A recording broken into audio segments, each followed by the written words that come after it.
Te damos gracias, Señor, por el día de hoy, la linda oportunidad que nos das constantemente de abrir los ojos, ver tu creación, admirar tu creatividad, Señor, y también acercarnos a tu palabra. Nos hablas a través de ella constantemente y el día de hoy te pedimos que no sea la excepción, que nuestro corazón abierto esté para recibir tu mensaje y que pongamos por obra aquello que siembres en nuestro corazón. Tu palabra nos recuerda que no regresa a ti vacía.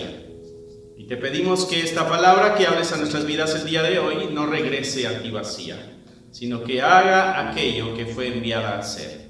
Te lo pedimos en el nombre, que es sobre todo nombre, en el nombre de Cristo Jesús. Amén, amén y amén.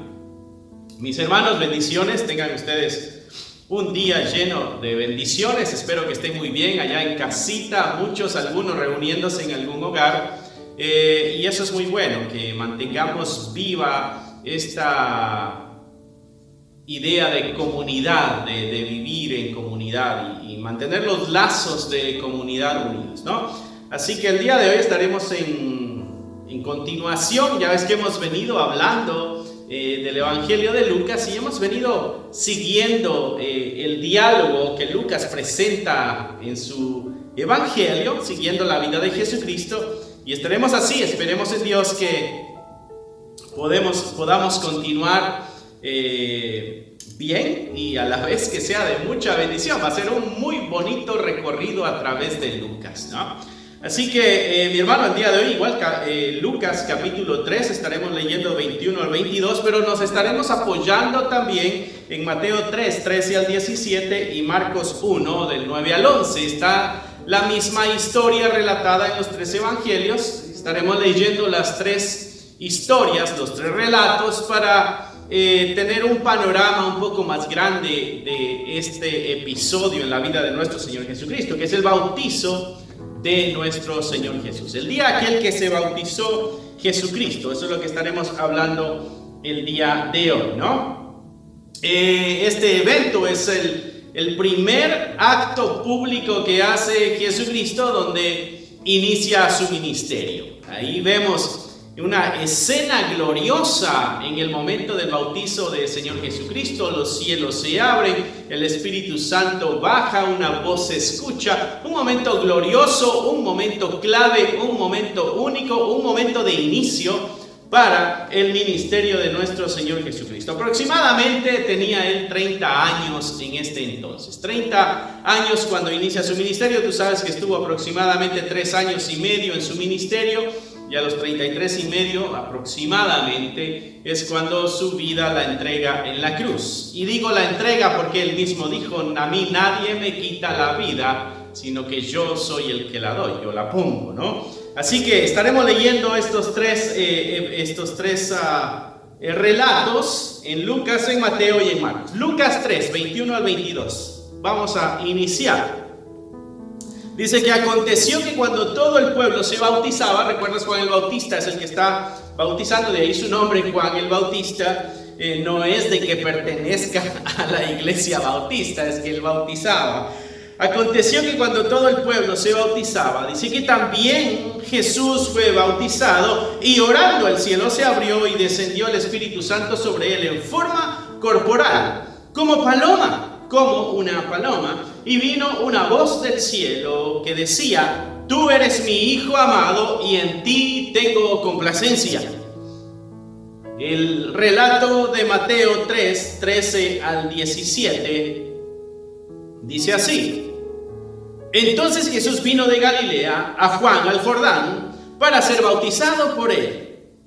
Mas Juan se le oponía diciendo: yo necesito ser bautizado por ti, ¿y tú vienes a mí? Pero Jesús le respondió: deja ahora, porque así conviene que cumplamos toda justicia. Entonces le dejó. Y Jesús, después que fue bautizado, subió luego del agua, y aquí los cielos le fueron abiertos. Y vio al Espíritu de Dios que descendía como paloma y venía sobre él, y hubo una gran voz de los cielos que decía: este es mi Hijo amado, en quien tengo complacencia. Es importante esa voz que se escucha en el cielo, porque ese es el sello, esa es la aprobación de Dios para el ministerio de Jesucristo. Y es interesante que cuando la voz dice en quien tengo complacencia, en el original está puesto en tiempo pasado y quiere decir en quien he tenido complacencia. Quiere decir que el Hijo ha complacido al Padre desde siempre. No es ahora que está complaciéndole a Él, ¿no? Y ahora el último relato en Marcos capítulo 1, verso 9 al 11. Marcos capítulo 1, del 9 al 11. Aconteció en aquellos días que Jesús vino de Nazaret de Galilea y fue bautizado por Juan en el Jordán. Y luego, cuando subía del agua, vio abrirse los cielos, el Espíritu como paloma que descendía sobre él, y vino una voz de los cielos que decía: tú eres Hijo amado, y en ti tengo complacencia. Amén.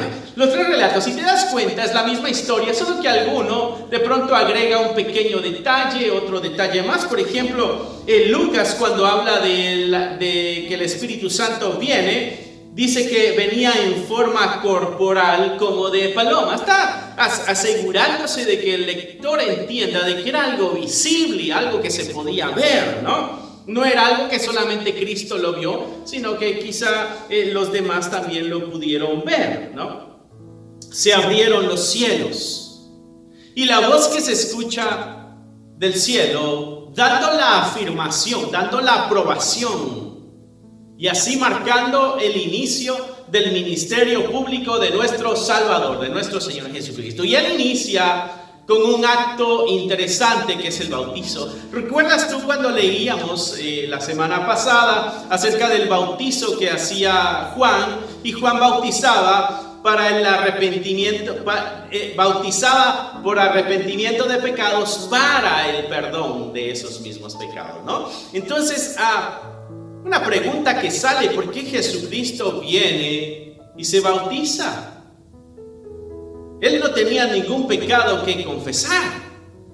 Los que se están bautizando es porque se han visto a sí mismos pecadores, se arrepienten y son bautizados con la fe, creyendo de que sus pecados van a ser perdonados. No. Pero Jesucristo no ha cometido ningún pecado. ¿Por qué se está bautizando al Señor Jesucristo si Él no ha cometido ningún pecado? Por esa razón Juan le dice: no, ¿a qué vienes tú?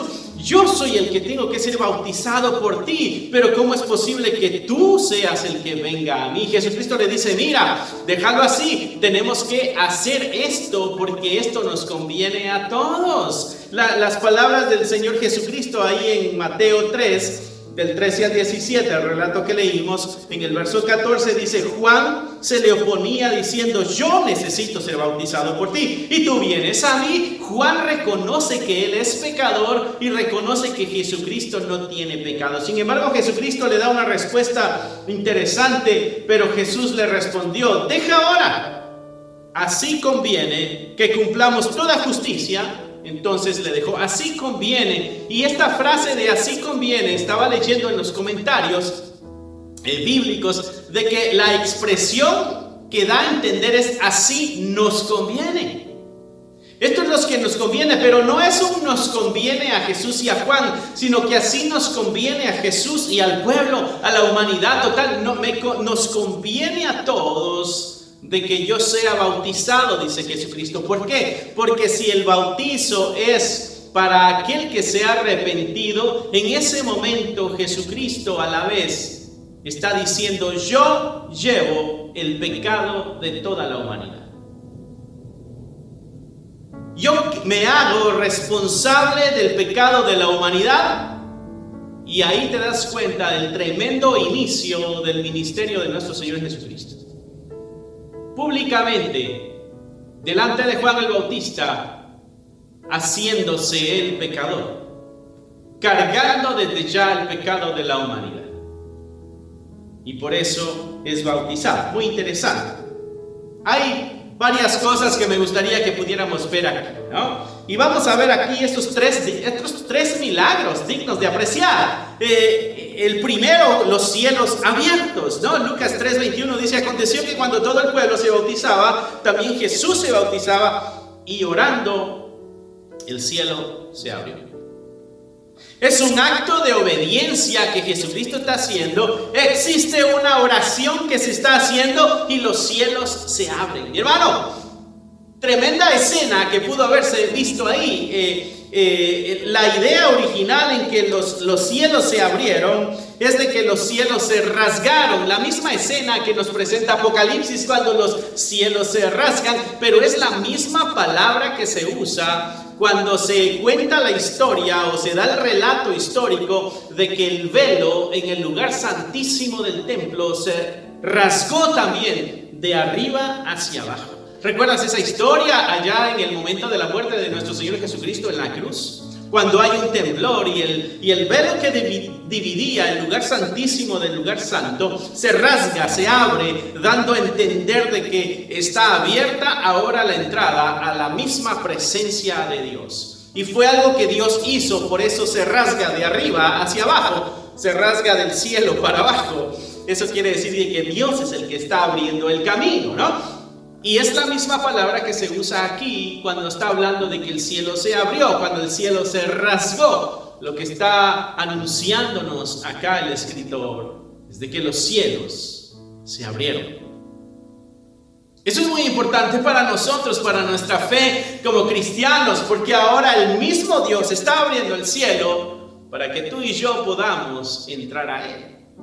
Y es a través de este proceso, a través de este camino que nuestro Señor Jesucristo voluntariamente decidió avanzar. Los cielos se abrieron, los cielos se rasgaron, ¿no? Y tú esta historia la vimos en otra ocasión también. Cuando el cielo se abre allá con Esteban. ¿Te acuerdas Esteban cuando está siendo lapidado? Está recibiendo el castigo de muerte, la pena de muerte a través de pedradas. Y dice él, veo los cielos abiertos. Y eso le llena de fortaleza y de esperanza. Los cielos abiertos, mi hermano, es para darnos esperanza, para darnos fortaleza. Los cielos se abrieron después del acto de obediencia y la oración. ¿Quieres tú que los cielos se abran para ti, mi hermano, mi hermana? La obediencia y esta comunión con el Señor Jesucristo. También Malaquías capítulo 3, hablando de esta obediencia del pueblo para entregarle la ofrenda a Dios. Decía, pruébame ahora y verás si no te abro las ventanas de los cielos. Nuestra obediencia, nuestra comunión con Dios, nuestra fe, nuestra santidad puede producir que los cielos se abran, mi hermano. Tremendo milagro que vimos, pero hay otro milagro que se menciona en la historia y es la manifestación del Espíritu de Dios. El cielo se abre y el Espíritu de Dios baja y se posa sobre nuestro Señor. Y Jesucristo bajó en una forma visible, nos dicen los escritores, ¿no? Y esto nos relata acerca de la unción para nuestro Señor Jesucristo, la aprobación de Dios para su ministerio, de que Dios está de acuerdo en lo que Jesucristo va a hacer en cuanto a este ministerio. Todo esto es simbólico, mi hermano. Es una compañía visible que ahora Jesucristo va a tener. El Espíritu Santo viene y se posa en él. Hay una gran enseñanza en esto, mi hermano, y es de que tú y yo, cuando iniciemos o cuando continuemos o cuando estemos avanzando en nuestro ministerio, necesitamos el poder del Espíritu de Dios para que nuestro ministerio sea eficaz y sea eficiente. Necesitamos el poder del Espíritu de Dios. Tú y yo, con nuestras habilidades y lo que aprendamos y lo que podamos hacer, da una pequeña ayuda, pero para que sea una eficacia verdadera, para que sea una eficacia única, tiene que venir el poder de Dios sobre ti. Busca, mi hermano, el poder del Espíritu Santo para que tu ministerio, para que todo lo que tú hagas sea efectivo, sea eficiente, ¿no? Todo ministerio, el ministerio de nuestro Señor Jesucristo estuvo bajo el poder y bajo la dirección del Espíritu de Dios. Una vida ministerial sometida a la dirección que el Espíritu de Dios le está dando. Y en este momento del bautizo estamos viendo este inicio de su ministerio público y estamos viendo el poder del Espíritu. No quiere decir que el Espíritu de Dios no anduviera con él, pero este es un mensaje para el pueblo. Este no es un mensaje para Jesucristo, no, este es un mensaje para la multitud que estaba viendo, y este es un mensaje para nosotros que lo estamos leyendo. ¿Qué es lo que Dios está comunicando, mi hermano? Que los cielos se abren, que está dispuesto a entregar su Espíritu y está dispuesto a que su Espíritu pose en nosotros y nos acompañe y nos dirija y nos fortalezca y nos ayude para cumplir todo aquello que el Señor se ha propuesto para con nosotros. La otra cosa que sucede, el otro milagro que todos experimentaron ahí, es esta voz audible de Dios. Dios hablando desde el cielo. Hay una voz que se escucha, una voz que da una afirmación. En Lucas dice: tú eres mi hijo amado. Hay una afirmación: tú eres mi hijo. Tú no eres un buen maestro, tú no eres un buen ejemplo, tú no eres alguien que vino a mostrarnos un camino. No, tú eres mi hijo amado. La voz afirmando la posición, afirmando la relación, afirmando la autoridad. La voz de Dios afirmando quién es este ser que está siendo bautizado en medio de todos los pecadores. Tú eres mi hijo amado. En ti tengo complacencia. Mateo 3 dice: y hubo una voz de los cielos que decía: este es mi hijo amado en quien tengo complacencia. Y Marcos dice: y vino una voz de los cielos que decía: tú eres mi hijo amado, en ti tengo complacencia. Oh, mi hermano, el sueño de cada uno de nosotros, el anhelo de cada uno de nosotros, escuchar la afirmación de Dios diciendo: en ti encuentro complacencia. El anhelo de todo cristiano es de que el Padre se complazca en él. El anhelo nuestro, mi hermano, mi hermana, tiene que ser de que el Señor encuentre complacencia en nosotros, en nuestra vida. Que todo lo que hagamos, todo lo que digamos, traiga complacencia a nuestro Señor. Le complazca a Dios, se sienta placentero nuestro Señor con nuestras vidas. Dios hablándole a él, diciéndole: me complazco en ti. Dios sigue hablando, mi hermano. Dios sigue hablando y nos habla a través de su santa palabra. ¿Quieres saber qué es lo que Dios dice de ti? Atrévete a escudriñar su palabra. Ahí vas a encontrar la voz de Dios escrita en papel, accesible para ti y para mí. Dios continúa hablándonos y nos sigue hablando a través de su palabra. Se ha encargado de que esta verdad quede plasmada y accesible para ti y para mí. 3 milagros tremendos: los cielos abiertos, el Espíritu Santo manifestándose y la voz audible de Dios. Estos relatos también nos muestran 3 virtudes dignas de imitar. 3 virtudes tremendas que podemos ver aquí en nuestro Dios y en nuestro Señor Jesucristo. Y la que más llama mi atención es la humildad que tiene Dios.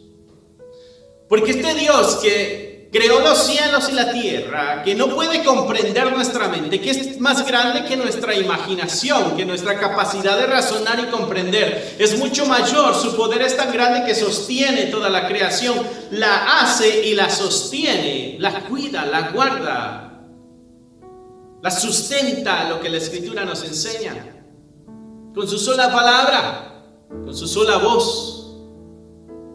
Pues este Dios tan grande decide hacerse humano y habitar entre nosotros y hacerse pecador.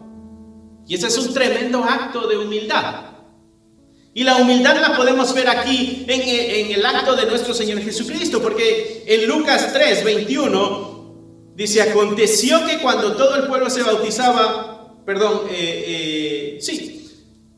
en Mateo 3, 13 al 17, cuando todos se están bautizando, en el verso 14, Juan dice que se le oponía diciendo: yo necesito ser bautizado y tú vienes a mí. Juan dice: aquel que está mal moralmente, el que tiene alguna mancha en su moralidad soy yo.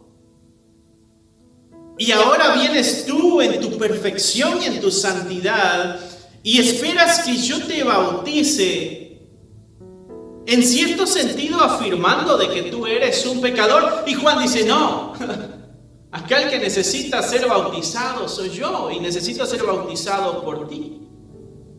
Pero en este tremendo acto de humildad nos damos cuenta de que el Señor, nuestro Dios, es el que nos busca, es el que se acerca. Juan hace una afirmación, muy tremenda. Yo debo ser bautizado por ti. Y la pregunta que él hace, ¿y tú vienes a mí? Tú eres el que se acerca a mí, tú eres el que me busca. Y eso es lo que Dios hace, mi hermano, con cada uno de nosotros. No fuimos nosotros los que buscamos a Dios, fue Dios el que nos buscó a nosotros. Jesucristo le dice a los discípulos, no fueron ustedes los que me buscaron, yo los llamé a ustedes. ¿Sabes que cuando tú decidiste ir a una iglesia, alguien allá en el cielo fue el que movió tu corazón para que comenzaras a acercarte a la iglesia? ¿Sabes que no fuiste tú el que abrió su corazón así de una forma voluntaria? Hubo algo que trabajó en tu corazón que te convenció, que es el Espíritu Santo, porque Dios ha venido tocando las puertas de tu corazón desde hace tanto tiempo. Desde tu niñez. Te mostró sus cielos, te mostró su creación, sus árboles, las aves, toda su belleza la puso a tu alcance. Y de esa forma te decía que te amaba. De esa forma te llamaba.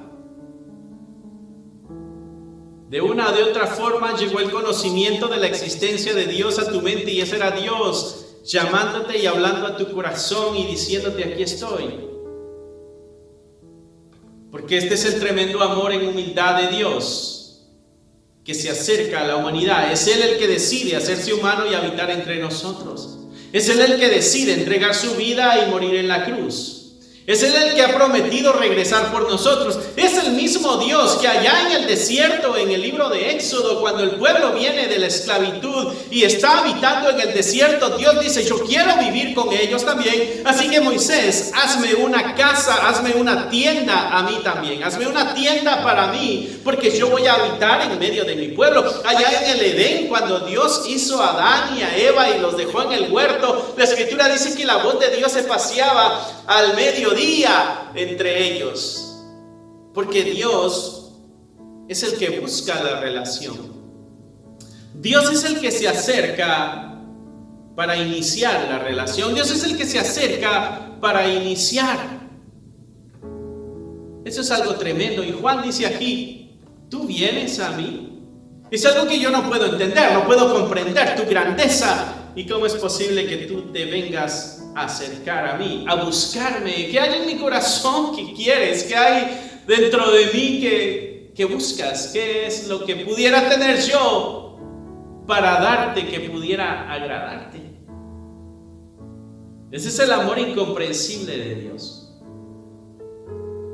Sin embargo, Dios decidió hacerlo porque su amor por ti, mi hermano, es santo y es perfecto. Y esta historia se sigue repitiendo.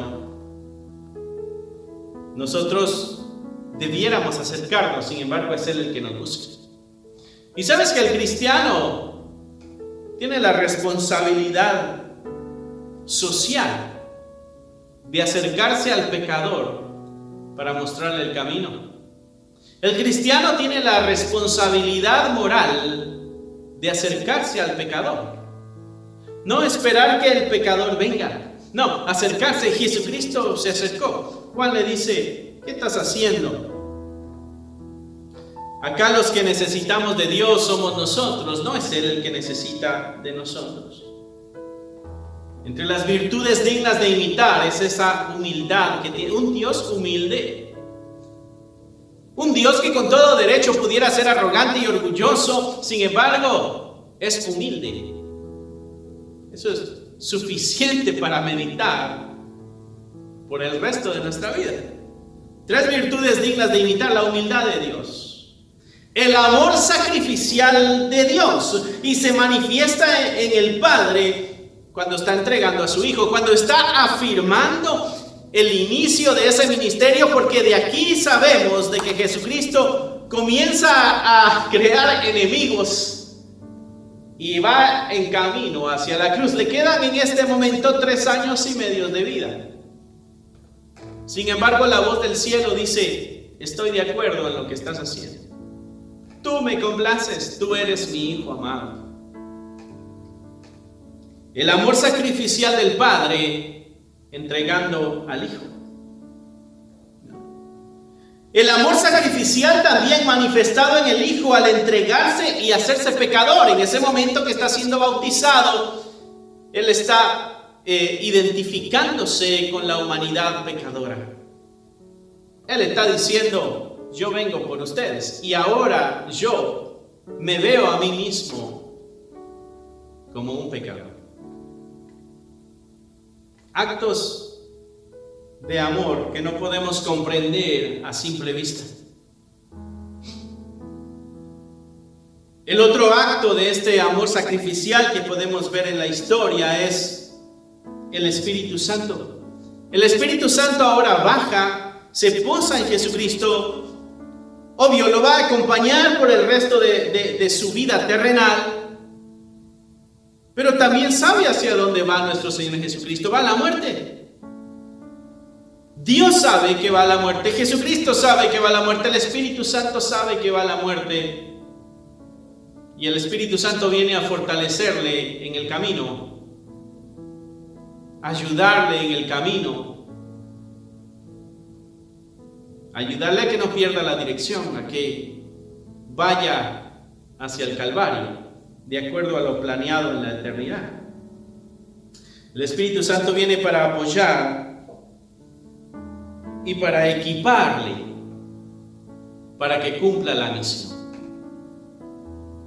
Un acto de amor sacrificial de parte de la Trinidad. Y mira, como un extra, estos pasajes nos muestran claramente la Trinidad. No es de que existe un Dios en 3 etapas diferentes: en la etapa de Padre, en la etapa de Hijo y en la etapa de Espíritu Santo, como algunos creen. No, esa no es la idea de la Trinidad, esa no es la idea bíblica. Aquí claramente se nos presenta en este evento, en este acto, una voz del cielo, el Espíritu Santo en forma de una paloma y Jesucristo siendo bautizado. Vemos ahí claramente a la Trinidad actuando en armonía con el único propósito de restaurar, de redimir a la humanidad completa. La otra virtud digna de imitar que podemos ver aquí es la obediencia incondicional.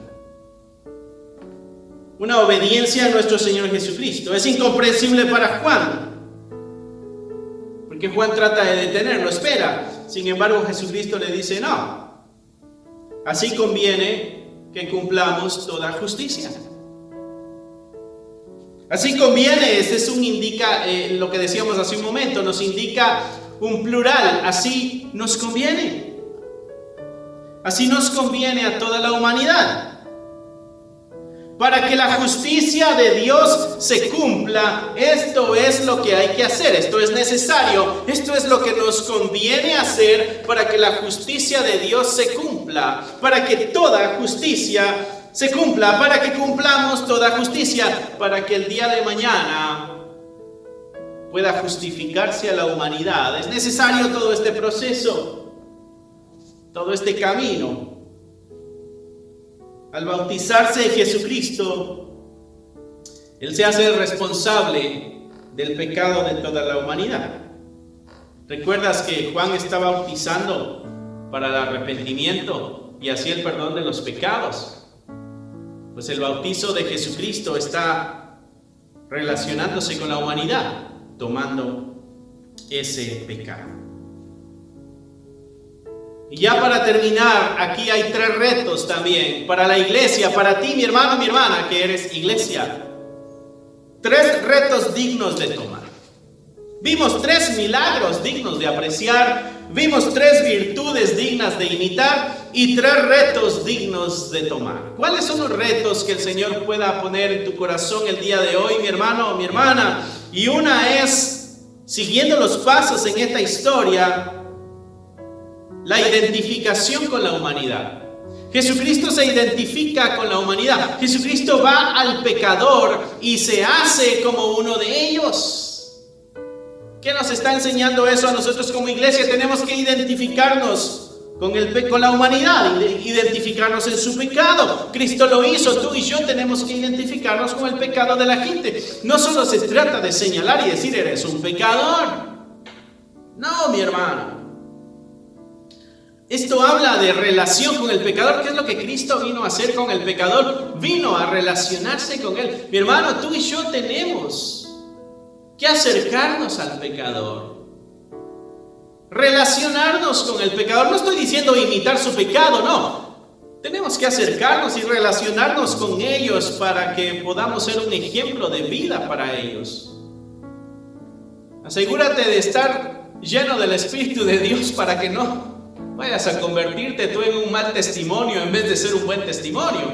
Jesucristo viene cargado del Espíritu de Dios para relacionarse con el pecador y así transformar su vida. La necesidad del Espíritu de Dios en tu vida y en mi vida, para que podamos ver al pecador con amor, para que podamos ver al pecador como un necesitado de Dios, para que podamos acercarnos y entender su corazón y poderle tomar de la mano y mostrarle el camino hacia la cruz.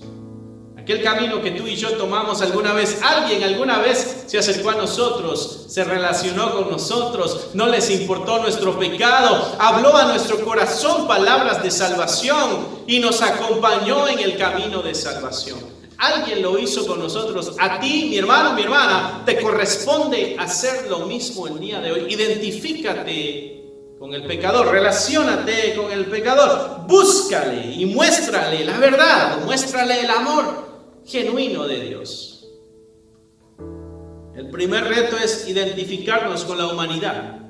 El segundo es equipamiento por el Espíritu de Dios, el reto de llenarnos del Espíritu Santo. Esta búsqueda de la llenura del Espíritu de Dios no es para que sientas bonito, no es para que sientas, ay, como que te da un frío, un escalofrío, qué sé yo, no. Se trata de que te equipe, te fortalezca y te dé todo lo necesario para que cumplas la misión que Dios te ha llamado a hacer. ¿Recuerdas aquella escena ya en Hechos capítulo 4 cuando están todos están en oración porque están siendo perseguidos por las autoridades y el pueblo alza una oración a los cielos y dice: Señor, nos están persiguiendo, te pedimos que nos des valor para continuar profesando el evangelio. No están pidiendo de que se acabe la persecución, no, ellos están pidiendo valor para enfrentar la verdad de su situación y avanzar triunfantes sobre la crisis y la persecución y continuar en el llamado que Dios le ha dado. Llenos del Espíritu de Dios. La iglesia necesitamos buscar la llenura del Espíritu de Dios para que cumplamos nuestra tarea como iglesia en este mundo. Cristo viene pronto. La tarea va a ser eficaz si estamos llenos del Espíritu de Dios. Tú puedes tener habilidades, puedes tener conocimiento, pero si el Espíritu de Dios no está en ti, mi hermano, mi hermana, eres eso vacío, eso sin sentido. El Espíritu Santo es el que le pone sentido. Busquemos llenarnos del poder de Dios. Busquemos que los cielos se abran, así como se abrieron con Jesucristo. Que el Espíritu de Dios nos llene para que cumplamos la tarea que nos ha pedido cumplir. La escritura que leíamos en el relato de los cielos abiertos decía: y que en oración se abrieron los cielos. Lucas 3, verso 21. Aconteció que cuando todo el pueblo se bautizaba, también Jesús fue bautizado, y orando, el cielo se abrió. Busquemos ser llenos del Espíritu Santo. Estemos en oración. Busquemos llenarnos día a día del Espíritu. Esto no es un evento. Esto no es algo que pasa y ya quedaste así. No. Tenemos que constantemente estar buscando la llenura del Espíritu de Dios. Identificarnos con la humanidad. Equiparnos con el Espíritu de Dios. Y el último reto de esos tres retos dignos de tomar que nos presenta este pasaje: ser complacientes para con Dios. ¿Qué es lo que tú buscas complacer en la vida, mi hermano? ¿A la sociedad o a Dios? ¿Al mundo o a Dios? ¿De quién quieres tú el aprecio? ¿De quién quieres tú el cariño? ¿De quién buscas tú la atención? ¿De Dios o de los demás? ¿De quién buscas tú ese cariño? ¿De quién lo buscas? ¿De Dios o lo buscas de esta sociedad? La voz que se escuchó desde el cielo decía: este es mi Hijo amado, en quien he encontrado complacencia, en quien he tenido complacencia. Iglesia, asegurémonos de ser un pueblo que le trae complacencia a Dios. El sueño nuestro es escuchar aquella afirmación del amo en la parábola. ¿Te acuerdas cuando dice: buen siervo y fiel? Ese es el anhelo de todo cristiano, de que su Señor le diga: eres un buen siervo y eres fiel. Este es el anhelo de todo cristiano, escuchar a Dios y decir: en ti encuentro complacencia. Mi hermano, tres retos aquí grandes: identificarnos con la humanidad, equiparnos, llenarnos del Espíritu de Dios y ser complacientes para con Dios. Que conozcamos cuál es su voluntad para cumplirla y así complacer al Padre. Así complacer a Dios, conociendo su voluntad y obedeciendo su voluntad. Que nuestra cristiandad, mi hermano, le cause placer a Dios y se sienta a Dios contento al tenernos como su pueblo, como sus hijos. Que se sienta Dios orgulloso de nosotros. Todo lo que hagamos, mi hermano, mi hermana, hagámoslo para la gloria de nuestro Señor Jesucristo. Señor, te damos gracias por el día de hoy, por la palabra que has hablado a nuestros corazones, a nuestras vidas, por la palabra que ha llegado a nuestra mente. Te pedimos ahora de que podamos cumplir esta responsabilidad que ahora has sembrado en nosotros. De ser complacientes para contigo, de buscar el complacerte en todo. El buscar la llenura del Espíritu de Dios. Y el buscar relacionarnos con aquellos que están lejos de ti para que podamos mostrarles el camino. Gracias, Señor, porque sigues hablando en nuestras vidas y porque hoy tenemos la oportunidad de complacerte. Te damos gracias en el nombre que es sobre todo nombre, en el nombre de Cristo Jesús. Amén, amén y amén.